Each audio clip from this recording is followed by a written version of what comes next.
1절부터 9절 말씀, 구약성경 927쪽 잠언 16장 1절부터 9절 한 절씩 같이 교독하며 말씀을 읽도록 합니다. 마음의 경영은 사람에게 있어도 말의 응답은 여호와께로부터 나오느니라.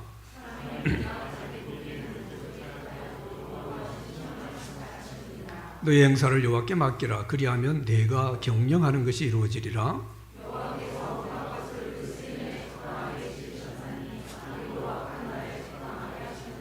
그런 마음이 교만한 자를 여호와께서 미워하시나니 피차 손을 잡을지라도 벌을 면하지 못하리라.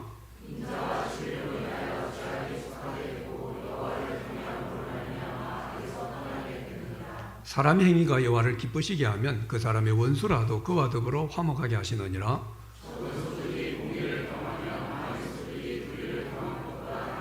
좋습니다. 사람이 마음으로 자기의 길을 계획할지라도 그의 걸음을 인도하시는 이는 여호와시니라. 아멘. 여러분들 같이 인사합시다. 오늘도 하나님이 주인입니다 라고 인사할까요? 오늘 본문으로 사람의 노력 하나님의 인도라는 제목으로 말씀 생각하겠습니다. 우리가 잘 아는 바울은 자기의 삶을 또는 자기의 사역을 돌아보면서 고린도서 15장 10절에서 나의 나 된 것은 하나님의 은혜로 된 것이다, 하나님의 은혜를 강조합니다. 자기의 삶에서 하나님의 은혜다. 바울만큼 은혜를 많이 이야기한 사람도 없을 겁니다. 근데 그러면서 또한 그가 사역을 하면서 보면요, 고린도 11장 23절 같은 데 보면 그들이 그리스도 일꾼이냐 정신없는 말을 하거니와 나는 더욱 그라도다. 내가 수고를 넘치도록 하고 옥에 갇히기도 더 많이 하고 매도 수없이 맞고 여러 번 죽을 뻔하였으니 말씀합니다. 하나님의 은혜라고 이야기하면서 내가 얼마나 수고했는가, 얼마나 내가 노력하는 삶이었는가, 나는 죽을 뻔한 일을 겪으면서까지 하나님이 이를 위해서 수고했습니다, 노력했습니다. 또 자기 고백을 같이 합니다. 사도행 2장 24절에도 이렇게 표현합니다. 내가 달려갈 길과 주 예수께 받은 사명 곧 하나님의 은혜의 복음을 증언하는 일을 마치려 하면은 나의 생명조차 조금도 귀한 것으로 여기지 아니하노라. 하나님에게 맡긴 사명 감당하기 위해서 내 생명도 아끼지 않고 나는 수고합니다, 노력합니다, 이 고백을 합니다. 그래서 15장 10절에서 모든 것이 하나님의 은혜입니다, 나의 나 된 것이 하나님의 은혜로 되었다라고 말씀하고 난 뒤에도 보면 내게 주신 그의 은혜가 헛되지 아니하여 내가 모든 사도보다 더 많이 수고하였으나 내가 한 것이 아니 오직 나와 함께 하신 하나님의 은혜로다. 내가 아는 모든 사도보다 나는 더 많이 수고했습니다, 이야기를 해요. 자기의 삶을 정리하면서 자기의 사역들을 정리하면서 하나님의 은혜입니다 라고 고백하면서 같이 이야기한 게 뭡니까? 나는 얼마나 수고했는지 모릅니다. 나는 얼마나 내 노력을 인생 가운데 했는지, 나는 얼마나 많은 노력을 쏟아부었는지, 많은 노력을 쏟아부었습니다 라고 지금 같이 밝히고 있습니다. 여러분, 우리가 신앙생활을 하면서 사람의 노력이 얼마나 중요한지, 또는 하나님의 역사, 하나님의 인도하심이 얼마나 중요한지, 또 이 관계를 우리가 잘 구분하는 것, 이게 우리 신앙에서 참 대단히 중요한 것을 보게 됩니다. 내가 노력하면 다 되는가? 열심히만 하면 되는가? 아니면요, 내 노력은 별로 의미 없고 하나님 은혜만 있으면 다 되는가? 우린 여기 두 가지 양극단에 치우치는 경우 들어있죠. 어디까지가 내 노력이고 어디까지가 하나님의 은혜인가? 이걸 잘 아는 것이 참 우리의 신앙을 건강하게 합니다. 우리 믿음 생활을 바르게 합니다. 여기를 잘 모르게 되면 어때요? 어떤 사람은 그냥 아무것도 안 해요. 하나님 해주신다고 했는데. 어떤 사람은 하나님 안 해줄 것처럼 자기 혼자 다 북치고장구치고 그런 사람의 모습을 보게 되죠. 오늘 보면 읽은 잠언의 말씀이 이 부분에 대해서 우리에게 잘 설명해 주는 그런 말씀입니다. 사람이 얼마나 노력하고 우리 인간의 노력이 어느 정도까지 돼야 되는가, 또 하나님의 은혜와 하나님의 도우심은 어떤 모습으로 되는가, 자, 여기에 대한 말씀인데 오늘 본문을 잘 보면 어때요? 여기에 대해서 아주 세세하게 설명한 그런 내용이 없습니다. 쉽게 말하면 어디까지가 우리 노력이고 우리는 어느 정도까지 노력을 해야 되고, 그럼 어느 정도 지나면 하나님이 어떻게 도우시고 하나님이 인도하시고, 이런 설명이 구체적인 게 별로 없어요. 세세하지가 않다 이 말입니다. 그냥 선포입니다. 너들을 경영해도, 너희 마음의 생각을 가져도, 계획을 해도 내가 이룬다. 너들 내게 맡겨라. 하나님께서 그냥 선포하는 것을 보게 되죠. 여러분, 1절의 말씀이 대표적이죠. 마음의 경영은 사람에게 있어도 말의 응답은 여호와께로부터 나는도다. 자, 마음의 경영, 내가 생각하고 계획하는 겁니다. 우린 계획할 수 있어요.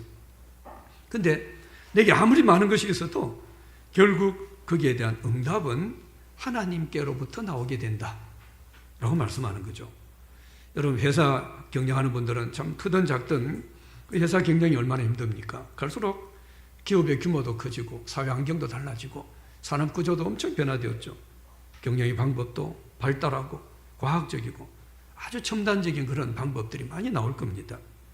근데 아무리 우리 인간이 과학적인 근거를 가지고 또 많은 통계를 활용해서 계획을 짜고 노력을 해도 하나님께서 도우시지 않으면요, 그 좋은 계획대로 되지 않는다라는 게 우리 모든 인생들의 결론입니다. 안 된다. 이게 우리 사람들의 고백이에요. 우리가 살아온 인생도 마찬가지죠. 내 인생을 경영한다라고 말할 수 있습니다. 자기 인생을 잘 경영하는 사람도 있습니다. 근데 영의 인생을 경영을 못해요. 엉망진창인 사람도 있습니다. 우리가 예를 들면 나는 저 남자가 저 여자가 좋아. 저 남자 저 여자하고 나는 한 가정을 경영하길 바래. 잘 경영하길 내 가정을 바랐지만 그런 가정이 사실은 많지 않은 것도 우리 주에 선하게 봅니다. 내가 이 아이를 낳으면 이 애 키우면서 정말 행복하고 근사한 그런 가정으로 나는 우리 가정을 경영하길 원해. 그리 기대하지만 여러분, 자식을 기르는 것이 부모 마음대로 됩니까? 부모 뜻대로 됩니까? 안 됩니다. 경영하기 원하지만 안 된다는 거예요. 1절에 보면 어때요? 마음의 경영은 사람에게 있지만, 이 말은 사람이 경영을 해야 된다는 거죠. 우리 경영해야 됩니다. 어떤 일에 계획을 세우고 수고하고 노력하고 우리가 힘쓰고 이건 우리가 해야 됩니다. 근데 우리가 경영을 하지만 꼭 같이 알아야 되는 게 뭡니까? 그 결과는 하나님께 있다. 이걸 알아야 됨을 말씀하는 거죠. 오늘 본문에서도 그렇고요. 성경 여러 부분에서도 우리 삶에 계획이 필요 없다거나 우리는 사람 계획 필요 없습니다. 믿는 사람 계획도 하지 말아야 됩니다. 어디서도 성경 그렇게 말씀하지 않습니다. 우리는 계획을 세우고 최선을 다하는 그런 삶을 살아야 됩니다. 계획이 없고 노력하지 않는 것, 이건 성장도 없고 성숙도 없습니다. 나 무계획이 계획이야. 그건 바른 인생 아닙니다. 그 사람은 틀린 겁니다. 근데 아무리 우리가 노력하고 계획을 세우고 최선을 다해도 결국은 그 결과는 하나님의 인도하심에 있다. 이걸 우리가 믿어야 돼요. 그리고 하나님의 인도하심을 기대하고 살아가는 그런 믿음이 돼야 된다는 거죠. 느헤미야 4장 9절에 보면 이런 말씀이 있습니다. 우리가 우리 하나님께 기도하며 그들로 말미암아 파수꾼을 두어 주야로 방비하는데, 하나님께 기도합니다. 기도는 뭐죠? 하나님 도와주세요. 기도. 하나님 우리 지켜주세요. 기도합니다. 근데 기도 실컷 한 사람이 뭘 해요? 보초를 세워요. 방비를, 지금 파수대를 세워가지고 주야로 방비하게 합니다. 졸지 마 그러면서요, 하나님 지켜준다고 해놓고는, 하나님 지켜주기를 기도해놓고는 어떻게 합니까? 보초를 세웁니다. 이게 우리 믿음인 것을 이야기를 하고 있다는 거죠. 믿음의 사람들은 우리의 지혜와 경험으로 최선의 계획을 해야 됩니다. 근데 그 계획은 철저하게 하나님의 경영 방식으로, 하나님의 방식으로 인도하신다. 이걸 믿어야 돼요.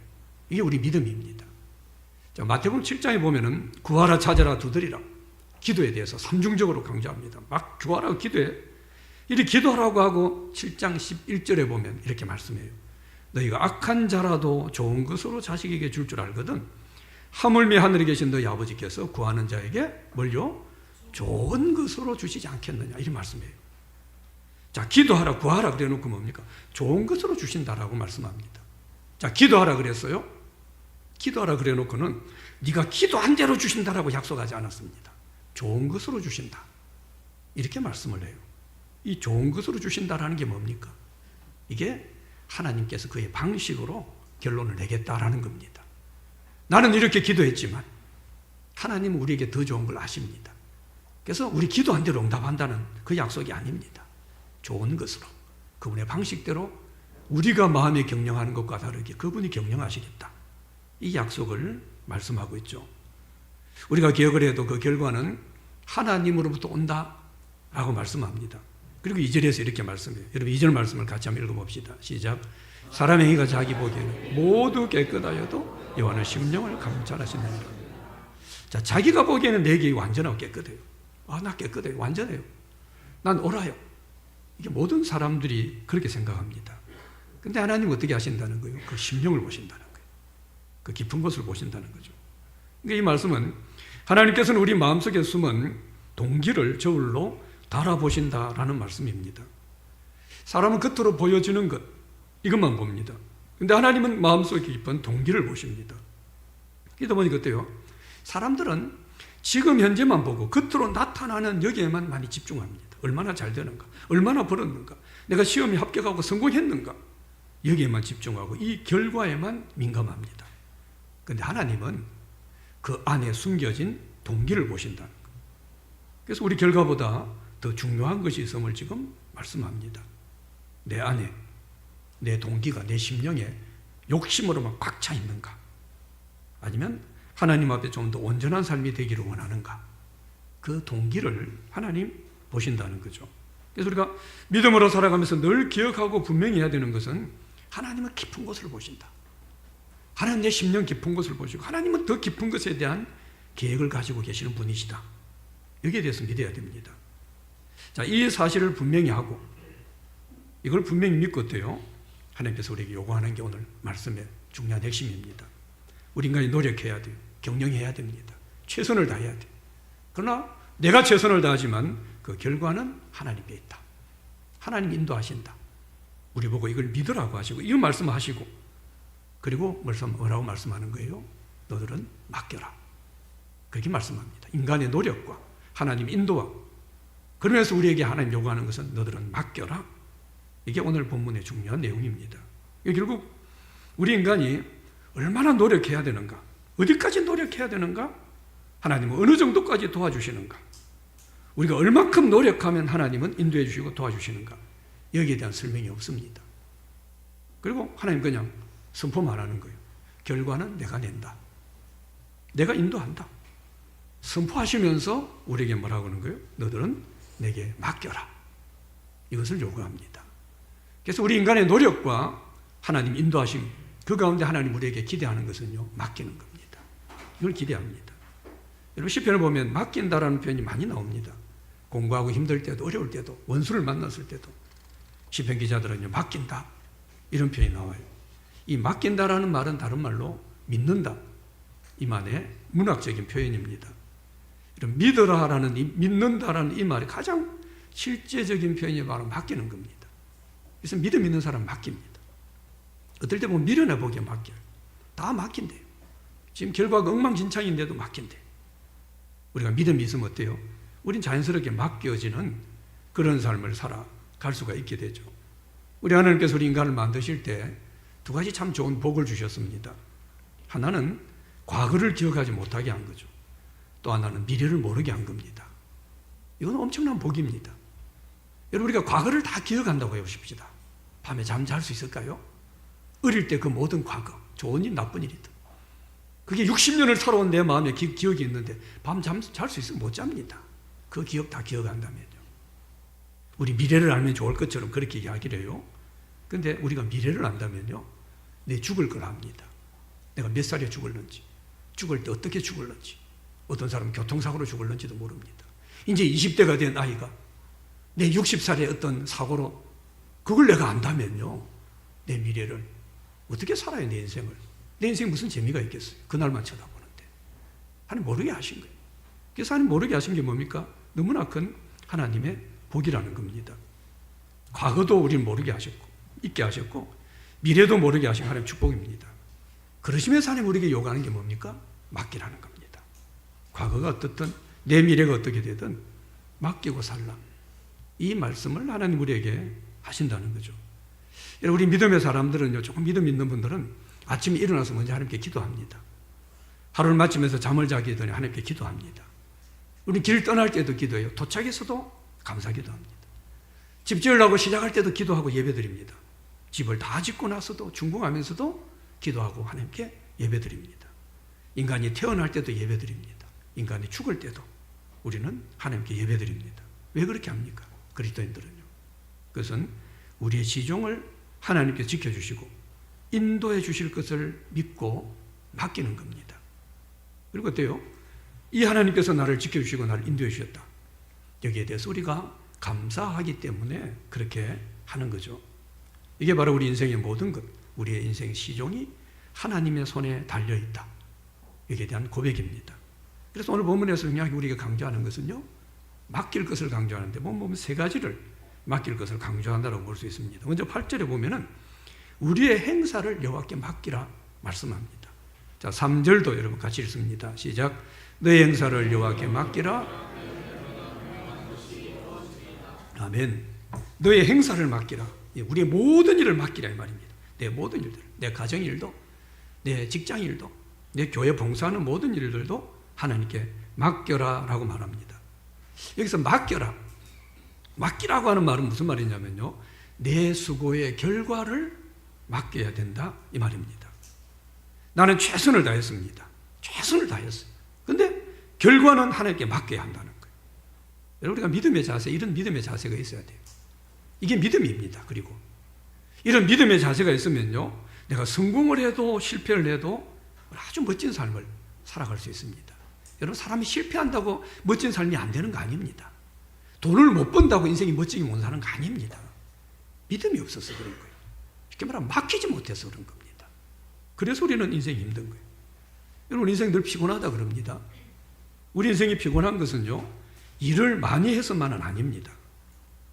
아마 지나칠 정도 일을 많이 해서 그런 게 아닙니다. 내가 하는 일에 대한 결과가 어떻게 될지 모르기 때문에 늘 불안하고 염려하고, 이것 때문에 인생이 사실은 피곤한 겁니다. 그래서 막힌 인생은 그렇게 피곤하지 않아요. 예수님 우리를 초청하는 게 마태복음 11장 28절이죠. 수고와 무거운 짐 자 다 내게로 오라, 내가 너희를 쉬게 하리라. 이 수고하고 무거운 짐을 예수님께 오라는 것은 뭡니까? 예수님께 나와서 맡기라는 겁니다. 맡기면 네 피곤함이 사라지는, 쉼이 있는 그런 인생이 될 것이다 말씀하는 거예요. 우리가 정말 피곤하지 않고 좀 더 멋진 삶을 살려고 하면 열심히 노력하고 수고해야 됩니다. 이건 성경이 거듭거듭 강조합니다. 일하기 싫으면 밥도 먹지 말라고 했습니다. 우린 노력해야 돼요. 수고해야 돼요. 계획도 짜야 됩니다. 그런데 이 수고의 결과를 하나님께 맡기는 이 삶의 습관을 늘 가져야 돼요. 이게 바로 믿음입니다. 하나님을 우리가 온전히 믿을 때 내가 수고한 것들의 결과를 하나님 앞에 온전하게 맡길 수 있게 되죠. 우리의 많은 실수는 뭡니까? 온전하게 맡기지 못하는 데 있습니다. 왜 못 맡깁니까? 내가 좀 나를 안다라고 생각하는 거예요. 자기 자신에 대해서는 자기가 정확히 안다라고 생각하는 거예요. 내가 좀 안다, 나를. 그래서 내가 얼마큼 노력했다는 거예요. 내가 안다는 거예요. 그러니까 내가 얼마큼 노력했으니까 여기에 대한 결과도 그만큼 있어야 된다고 내가 생각하는 거예요. 못 맡깁니다, 결과를. 그 결과가 일어난 것에 대해서 내가 인정을 못 한다는 겁니다. 근데 얼마나 우리가 우리 자신을 압니까? 우리는 모릅니다. 그래서 우리가 어떤 일을 할 때도 어때요? 반드시 그렇게 돼야 된다. 우린 이런 기대를 하기보다는 나는 잘 모르니까 나보다 더 날 잘 아시는 하나님께서 선한 길로 인도해 주십시오. 사실 우리 믿음의 전부는 그겁니다. 저는 제 믿음의 기도는 거의 100% 이겁니다. 어떻게 되게 해달라고 해본 적은 없습니다. 인도해 주십시오. 나는 잘 모르겠습니다. 여러분, 우리가 인생을 살아가다 보면요, 내가 원하는 대로 결과대로, 내가 원하는 결과대로 되지 않는 그런 일들을 얼마나 많이 만나는지 모릅니다. 그런데 내가 원하지 않는 결과를 통해서, 나는 저런 결과 원하지 않았어. 그런데 그런 결과를 통해서 하나님께 어떻게 인도하실는지는 모릅니다. 그분이 경영하시기 때문에. 실제로 얼마나 많은 사람들이 인생에서 자기가 원하지 않는 대로 되었어요. 근데 훨씬 멋지게 살아요. 훨씬 성공한 사람들. 자기가 원하지 않는 대로 살았는데. 얼마나 많은 그런 사람들이 있는지 모릅니다. 그래서 하나님은 우리의 실패와 내가 원하지 않는 결과를 만났을 때, 아니 내가 왜 이런 결과가 왔지? 나는 이거 원하지, 이런 실패를 내가 만났어요? 그럴 때 하나님 우리에게 기대하는 건 뭡니까? 우리 심령 깊은 곳에서 하나님 앞에서 선한 믿음을 가지는 것. 이걸 하나님 원하십니다. 2절 말씀에 그래요. 하나님은 심령 깊은 곳을 감찰하신다 라고 말했거든요. 그러니까 내가 원하는 대로 결과가 이루어지지 않아도 실패했어요. 그럴 때도 뭡니까? 내 심령 깊은 곳에서 하나님 앞에 선한 마음과 하나님 의지하는 마음을 가지고 있어야 돼요. 그럼 하나님 그 심령을 보십니다. 하나님 날 보시고 그 중심을. 얼마나 귀한 거예요. 그래서 우리가 믿음의 사람답게 좀 살려고 하면요, 어떤 일이 내 뜻대로 내 시간표대로 안 된다라고 해서 너무 조바심 내서는 안 됩니다. 하나님 아신다. 하나님 다 보고 계신다. 하나님 지금 이 상황에도 내 중심을 보고 계신다. 하나님의 때가 있다. 이걸 믿어야 돼요. 그리고 하나님께 모든 행사를 맡겨야 됩니다. 우리가 믿음으로 살아가면서 늘 기억해야 되는 아주 중요한 요소 중에 하나가 나만 옳다. 이게 얼마나 위험한지를 늘 기억해야 됩니다. 자기만 옳다라고 생각하고 이 주장하는 것은 결국은 하나님을 인정하지 않는 겁니다. 그러니까 내가 옳다라고 더 주장할수록 하나님 인정하지 않는 거예요. 우리가 하나님을 믿고 하나님께 맡기기 위해서는 내가 옳다라는 생각을 버려야 됩니다. 왜 못 맡깁니까? 내가 옳다고 생각하기 때문에. 내 선택이 옳다, 내 계획이 옳다고 생각하니까 하나님께 못 맡깁니다. 이걸 버려야 돼요. 이걸 버리지 않는 사람들은요, 하나님께 못 맡깁니다. 그래서 오늘 보면 2절 말씀이 너무 귀한 거예요. 2절 여러분 다시 한번 읽어볼까요? 시작. 사람의 이가 자기 보기에는 모두 깨끗하다 해도 여호와는 심령을 감찰하시느니라. 아멘. 내가 보기에는 옳은 것 같지만 하나님 아니라는 겁니다. 나는 옳다라고 하지만 아니라는 거예요. 여러분, 사람들이 싸우는 이유가 뭡니까? 그 뭐 정치든 가정의 문제든 사람 관계든 다 자기가 옳다고 생각하기 때문에 싸우는 겁니다. 내가 옳다고 생각하니까 상대방은 틀렸어. 상대방은 뭡니까? 잘못된 겁니다. 우린 믿음이라는 게 뭐냐면요, 믿음은 결국은 나는 옳지 않습니다. 하나님만이 옳습니다. 인정하는 게 믿음입니다. 여러분, 믿음이 깊어지면요, 이게 더 깊어집니다. 그래서 믿음이 깊은 사람들은 자기의 얼마나 부족함을 그냥 막 털어냅니다. 바울이 뭐래? 나는 아무것도 내가 한 것 없고 그리 수고한 사람이, 생명까지 내놓고 수고하고 충성했던 사람이, 죽을 위험을 몇 번을 당했던 사람이 나의 나 된 것은 하나님 은혜입니다. 자기는 아무것도 한 게 없대요. 왜? 하나님은 옳은 거예요. 나는 옳지 않습니다. 그래서 우리는 너무 누가 옳고 누가 틀리다 이런 싸움 하려고 해서는 안 됩니다. 어리석은 거예요. 그래서 결국 우리가 겸손해진다라고 하는 것은 내가 옳지 않은 것을 인정하는 것이다 라고 말할 수 있습니다. 지혜라고 하는 것도 결국은 내가 옳지 않습니다. 하나님만이 옳습니다. 이걸 인정하고 하나님께 맡기는 것, 이게 지혜라고 말할 수 있는 거예요. 그래서 우리가 좀 더 깊은 믿음으로 들어가게 되면요, 우리 인간은 옳을 수 없습니다. 나는 옳은 사람이 아닙니다. 인정해요. 그러면서 어떻게 됩니까? 그럼 옳지 않다고 나 옳지 않은 대로 살아요? 아니에요.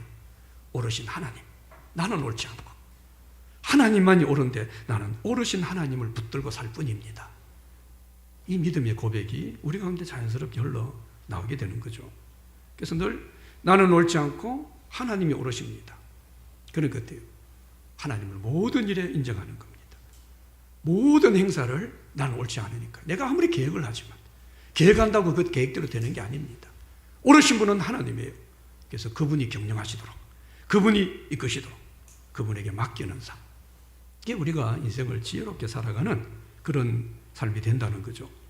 그리고 보면 4절의 말씀을 보면요, 우리 주위에 다른 사람들도 맡겨야 된다, 이런 말씀으로 4절을 볼 수 있습니다. 4절도 한번 읽어봅시다. 시작.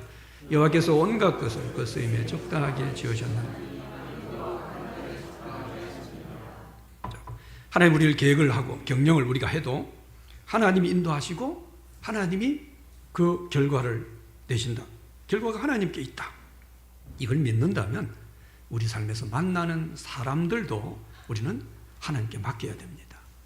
그래서 이 4절의 말씀은 큰 범위에서 본다면 내 마음에 들지 않는 사람 또는 세상에 악한 자들, 이런 자들이 있을 때도 그런 사람들도 하나님께 맡기라는 말씀입니다. 여러분, 인생 살아보면 어때요? 너무 좋은 사람도 많이 만나죠. 내게 도움 주는 사람, 도움 되는 사람도 너무 많이 만납니다. 그러나 악한 사람도 만납니다. 얼마나 내 인생을 힘들게 하는, 우린 그런 사람도 만나며 살아갑니다. 그게 인생입니다. 사람 사는 건 그런 거죠. 이럴 때 그 사람들과의 관계에서도 우리는 할 수 있는 한 최선을 다해야 됩니다. 할 수 있는 한, 심지어 악한 자라도 우리는 최선을 다해야 돼요. 그러나 최선을 다하면서 어떻게 해야 됩니까? 하나님께 맡겨야 됩니다. 내가 최선을 다했으니까 그 결과를 내가 보려고 하면 안 된다는 겁니다. 이루시는 분은 하나님입니다. 왜 내가 이런 사람을 만났을까? 왜 내 주위에는 나쁜 사람, 이 악한 놈들만 많을까? 그렇게 하면서 마음 상해하고 자기 자신의 순수함이나 선함까지도 손해보는 그런 사람이 되어서는 안 됩니다. 하나님께 맡기게 되면 우리는 그런 사람들을 만나도, 우리 삶은 그런 사람 만나도 끝없이 만나거든요.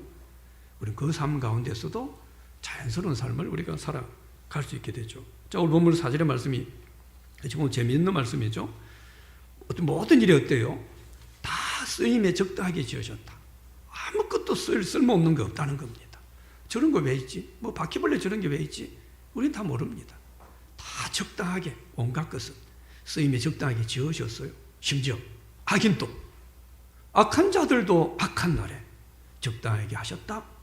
그렇게 말씀하고 있죠. 악한 자들조차도 어때요? 그 악한 어떤 날에 적당하게 그 쓰임이 필요하기 때문에 존재한다라는 겁니다. 악인도 하나님의 도구라고 말씀하는 거죠. 물론 그렇다고 해서 여러분 우리 자신이 악인으로 하나님께 쓰임 받아서는 안 됩니다. 내가 가룟유다처럼 악인으로 쓰임 받고 그래서는 안 됩니다. 우리 인생의 주인이 하나님이다. 하나님께서 나를 인도하시는데 너무 크신 방법으로 인도하시거든요. 이 하나님께서 나를 인도하시는 그 하나님이 심지어 악인조차도 놀라운 방법으로 적당히 쓰신다. 이걸 믿어야 돼요. 그래서 우리는 어떻게 해야 됩니까? 너무 우리 주위에 만난 악한 놈들 이런 사람이 있어요. 막 너무 우리 인생을 괴롭히는 사람이 있어요. 근데 그런 사람 때문에 너무 내 마음 상하고 내가 너무 억울해하고 그렇게 해서는 안 됩니다. 우리는 그렇게 해야 돼요. 악인은 어때요? 악인. 그래 너는 악인의 모습대로 쓰임받으라. 너도 뭔가 목적이 있어서 악인은 악한 날에 쓰임받는다고 했으니까 그래 쓰임받아. 나는 내 피에 쓸지 않아. 나는 하나님 앞에 내 심령을 바로 하고 하나님께 내 인생 맡긴다. 그러면서 나는 쓰임받으려고 해야 된다는 거죠. 이게 여러분 믿음을 가진 사람들이 가진 엄청난 특권입니다. 7절에 보면요 원수 같은 자들에 대해서도 이야기합니다. 원수 같은 자들에 대해서 하나님께 맡기라. 그리고 하나님을 기쁘시게 하는 일에 힘써야 된다 말씀하죠. 여러분 7절도 한번 집중하겠습니다. 읽어봅시다. 시작. 사람의 행위가 여호와를 기쁘시게 하면 그 사람의 원수라도 그와 더불어 화목하게 하시느니라. 아멘. 자, 이 말씀 잘 보세요. 이 말씀 뭡니까? 하나님께서 자기 백성인 우리들을 향해서 하시는 말씀입니다. 야, 너는 우리한테 하는 말씀. 너는 나만 쳐다봐. 너는 나를 기쁘시게 하는 거 여기에만 힘써. 나를 기쁘시게 하는, 나 하나님을 기뻐하는 데 힘써야지. 저 악한 놈들, 원수 같은 놈들을 분노하고 바라보고 그거 복수하려고 그렇게 할 필요 없어. 이런 말씀입니다. 하나님께 사랑하시는 하나님의 백성들, 우리가요, 우리 손에 피 묻히는 거 원하지 않습니다. 그래서 이것은 우리 믿음이 뭔지, 믿음으로 사는 게 어떤 것인지 정확하게 말씀해 주는 겁니다. 우리가 믿음으로 산다라고 하는 것은요, 철저하게 하나님을 바라보는 거예요. 믿음으로 사는 것은. 하나님을 기쁘시게 하는 목적으로 사는 것, 이게 믿음입니다. 이게 우리 믿음이지, 그냥 여기저기 살다 보면 나타나는 악인들이나 원수들이나 쳐다보고 그것들에게 내 열정 뺏기고 내 인생의 에너지 빼앗기고 그게 믿음으로 사는 게 아니다 라는 걸 지금 말씀하고 있죠. 우리가 삶을 살다 보면 참 별 다양한 악한 자들, 어떨 땐 참 경우도 없는 그런 자들, 또 원수 같은 자들을 만날 수 있습니다. 그런 사람들 때문에 내 믿음 손해보고 하나님과 멀어지고 그래서는 안 됩니다. 교회에서 보면 그런 사람들 많습니다. 난 누구 때문에 교회 가기 싫어요. 그래요. 그 뭔 상관이 있어요. 어떤 사람은 어떤 교회가 목사가 뭐 큰 죄를 지었어요. 나 저는 뭐 목사 보니까 교회 다니기 싫어요. 그건 뭔 상관이 있어요. 그들은 그들의 목적대로 하나님 쓰시는 겁니다. 그가 우리와 뭔 상관이 있습니까? 오히려 그럴 때 우리는 어때요? 내 심령을 하나님께 바로 보여야 됩니다. 그런 일을 만났을 때 그래야지 그것 때문에 내가 멀어지고 이건 어리석고 미련한 모습이죠. 그래서 로마 12장 19절에 이렇게 말씀합니다. 내 사랑하는 자들아 너희가 친히 원수를 갚지 말고 하나님의 진노하심에 맡기라. 기록되었으되 원수 갚는 것이 내게 있으니 내가 갚으리라 하고 주께서 말씀하시니라 말씀합니다. 하나님 원수 갚겠다는 거예요. 여러분 우리 삶에서 제일 많이 에너지를 소모하는 것이 아마 사람 관계일 겁니다. 근데 이 사람 관계에 있어서도 우리가 만나는 어떤 사람이든 그 사람들도 하나님께서 경영하신다. 하나님이 인도하신다. 이걸 믿고 우리가 만나는 어떤 사람도 하나님께 맡겨야 된다는 거죠.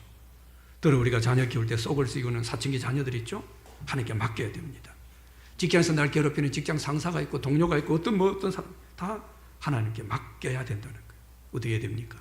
악인도 악한 날에 적당하게 하신다. 이 말씀대로 우리 고백. 악인도 악한 날에 적당하게 하신다. 나는 하나님을 더 기쁘시게 하겠다. 나는 그게 내 목적이다. 우리 그렇게 살아가게 될 때 심지어 내 원수라도 나를 화목해 하고 원수가 나를 돕는 자가 되는 그런 은혜를 우리는 경험하게 되죠. 사람들을 맡겨라 라고 말씀합니다. 그리고 8절의 말씀 보면요, 우리 인생 최고의 문제라고 할 수 있는 돈 문제도 하나님께 맡길 것을 말씀합니다. 자, 8절도 같이 읽어봅시다. 시작. 적은 소득이 공의를 경험하고 많은 소득이 불의를 겸한 것보다 나으니라. 아멘. 여러분, 우선적으로 이 말씀은 뭡니까? 우리가 돈을 많이 벌었는가 적게 벌었는가 이거보다 의롭고 정직하게 돈을 벌었는가, 이게 더 중요하다는 말씀입니다. 우리 믿는 사람들이 사실 좀 분명히 기억해야 됩니다. 우리 믿음과 우리의 순수성을 잃어버리는 가장 큰 문제가 돈 문제입니다. 돈 때문에. 돈 앞엔 천하장사도 없어요. 돈 앞엔 그 탁월한 지성도 뭡니까? 다 무너지는 걸 봅니다. 그러니까 우리가 신앙생활할 때 믿음을 이해하는 걸 보면 우리 성도들이 어때요? 신앙, 믿음을 뭡니까? 믿음은 영혼 구원이 나고 교회 봉사 열심히 하고, 이게 믿음으로.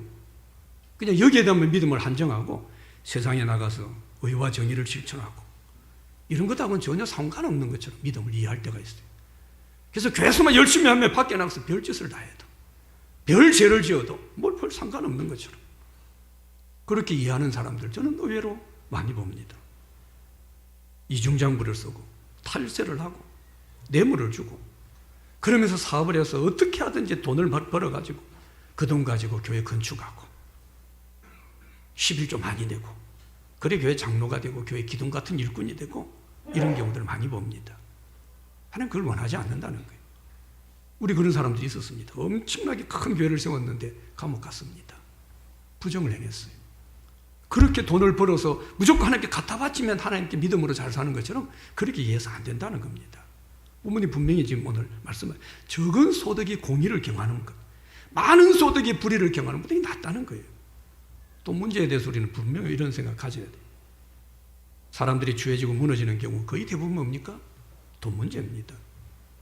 우리가 돈 문제에 있어서도 어떻게 해야 돼요? 돈 문제에 있어서도 우리가 할 수 있는 최선의 노력을 다해야 됩니다. 열심히 벌어야 돼요. 열심히 수고해야 됩니다. 아이템이 있으면 사업 아이템을 짜가지고, 그게 불의가 아니라면, 나쁜 짓이 아니라면.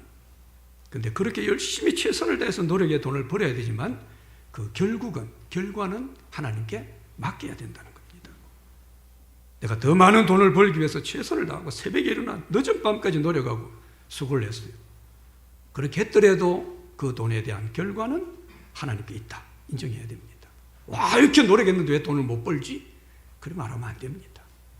물론 믿는 사람이 돈을 못 버는 이유는 이유가 있습니다. 하나님 앞에서 물질 관리에 실수하는 경우들이 너무 많습니다. 수단, 방법 가리지 않고 어떻게든 돈을 벌려고 하고, 불의를 행하더라도 돈을 많이 벌어서 하나님께 갖다 바치면 되겠지. 우리가 이런 생각 가지면 안 됩니다. 오히려요, 소득이 적어도, 우리 수입이 적어도 그게 공의가 겸하고 있고 내가 성실하고 정직하게 최선을 다해 살아갑니다. 근데 많은 돈을 벌지 못해요.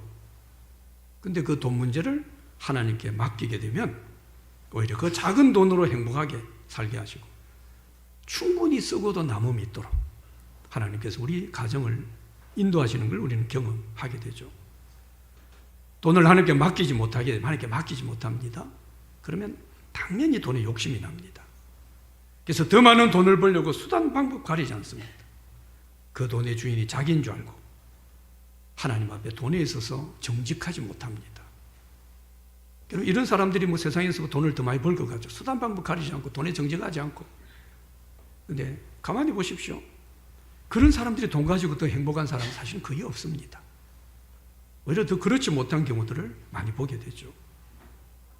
어제도 어제 신방을 갔는데 우리 집사님 자기 삶에서 돈에 있어서만큼 내가 하나님 앞에 최선을 다하려고, 돈에 있어서만큼 부끄럽지 않으려고 하나님께 드리는 것이든 믿음이든 맡기면서 최선을 살았는데 하나님께서 너무 많은 것으로 복을 주셨다라고 하는 간증하는 이야기를 들었습니다. 여러분, 우리 믿는 사람들이 늘 분명히 해야 되는 것은요, 우리는 돈으로 사는 것이 아니라 우리는 은혜로 사는 사람이다. 늘 기억해야 돼요. 이게 단순히 글자가 아니고 문자가 아니고 저 은혜로 살아요 하는데 뭡니까? 돈 앞에 가면 깜빡 죽습니다. 저 하나님 은혜로 살아요. 은혜가 필요해 하는데 돈 그러면 그냥 다 무너져요. 이게 문자가 돼서는 안 돼요. 그냥 입으로만 떠드는 소리가 아니라 이게 우리 삶이 돼야 됩니다. 우리가 지금까지 살아온 것도 뭡니까? 내 힘의 노력으로 살아온 게 아닙니다. 지금 이후에 우리의 삶도 뭡니까? 내 힘의 노력만 가지고는 살아갈 수 없습니다. 그래서 돈에 있어서도 뭡니까? 1절의 말씀처럼요, 돈의 응답이 하나님께 온다. 1절처럼. 또 3절 말씀처럼 돈의 모든 행사도 하나님께 맡길 때 하나님께서 이 돈의 경영을 이루실 것이다. 이걸 우리는 분명히 믿어야 된다는 거죠. 우리 돈에 있어서도 뭡니까? 하나님께 맡겨야 됩니다. 그리고 보면 결론 같은 말씀이 9절 말씀입니다. 우리 마지막 한번 읽어봅시다. 시작. 사람이 마음으로 자기의 길을 계획할지라도 아멘.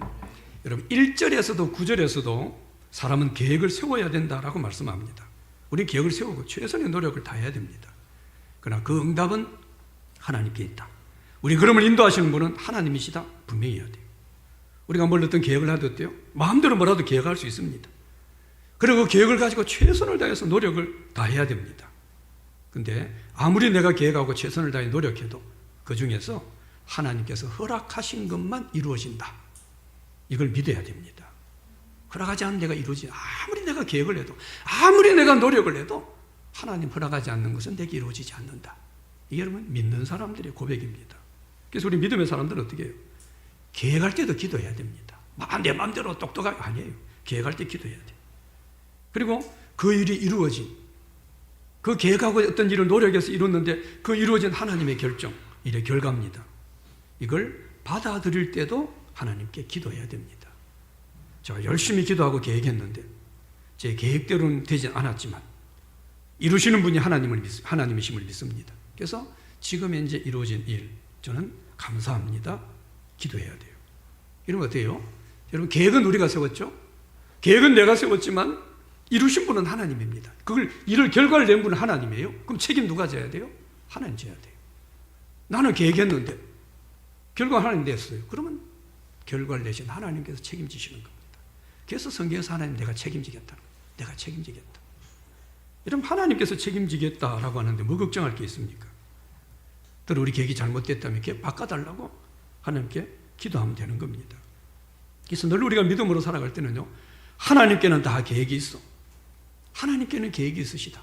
이 고백을 해야 됩니다. 여러분 믿음이 수준 있는 사람들의 고백입니다. 나는 잘 모르겠지만, 이해도 안 되지만, 또 앞길이 어떻게 될지 모르겠지만, 내가 이렇게 노력했는데 왜 이 결과밖에 안 일어나지? 그렇지만 하나님께는 계획이 있다. 이걸 우리가 믿음으로 받아들이는 거죠. 이게 여러분 믿음이 가진 엄청 위대한 힘입니다. 에베소 1장 5절에 보면 이런 말씀이 있습니다. 그 기쁘신 뜻대로 우리를 예정하사 예수 그리스도로 말미암아 자기의 아들들이 되게 하셨으니 말씀합니다. 하나님께서 우리를 예정하셔서 하나님 아들이 되게 했다.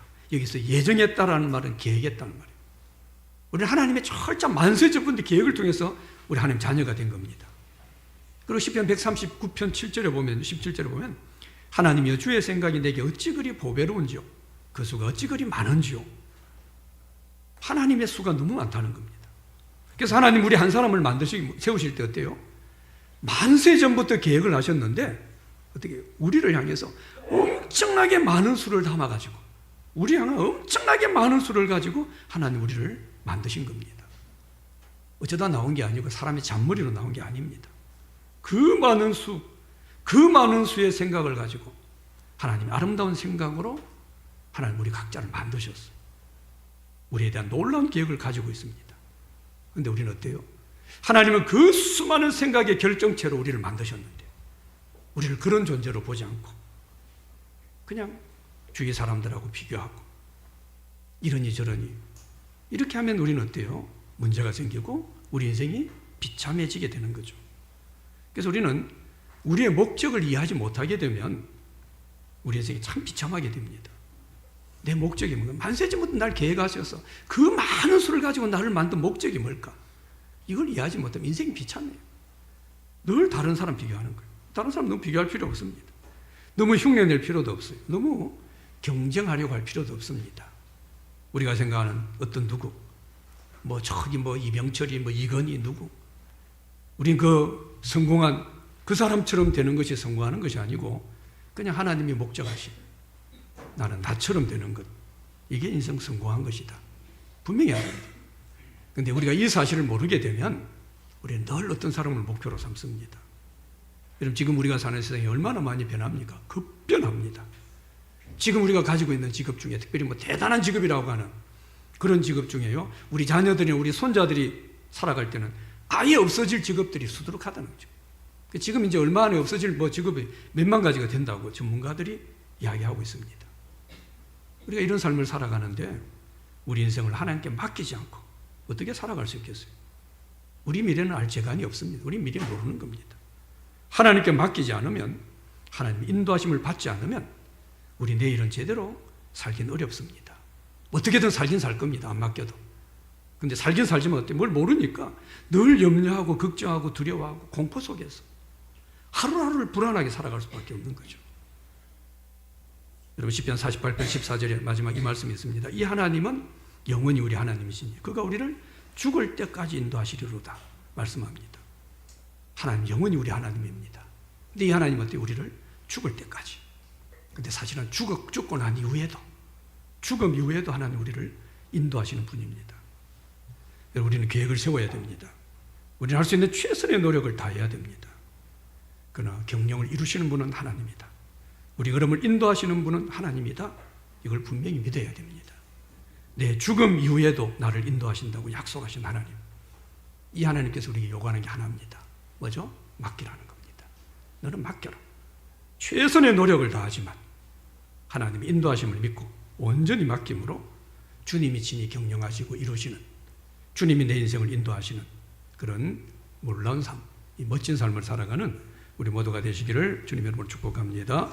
하나님 아버지, 우리 인생이 얼마나 연약한지, 얼마나 약한 존재인지, 얼마나 우리는 옳지 않은 무능한 존재인지 늘 기억하게 하시고 오르신 하나님을 온전히 붙들고 오르신 하나님 결정에 내 인생을 맡기고 이 하나님이 지도하시고 인도하시는 하나님의 경영하심을 온전히 신뢰하고 맡기며, 그러나 하나님 앞에 우리의 삶에 최선을 다하는 그런 아름답고 귀한 삶을 저희들 살아갈 수 있도록 은혜 다하여 주시옵소서. 예수님 이름으로 기도드렸습니다.